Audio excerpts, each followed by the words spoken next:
the application for the applicant for bail must fail, bail is refused. Uthando Mgenge ubemi ebhokisini ethule du ngenkathi uMantshi emnqabela ukudedelwa ngebhayili. Abangani kanye nomndeni kaKhoza bebekhona enkantolo. Bahlale balalela kahle ukukhishwa kwesinqumo. Inkantolo ithi uMgenge uyingozi emphakathini uma engadedelwa ngebhayili. Ofakazi bombuso ngeke baphephe.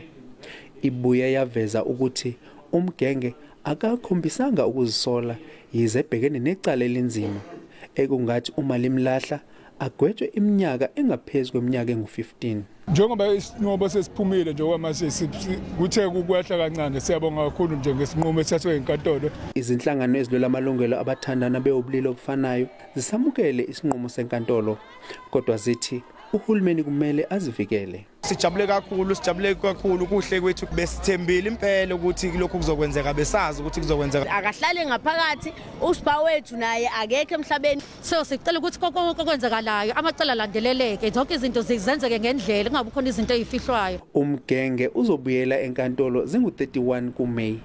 Londi Khatebe, SABC News eNtuzuma.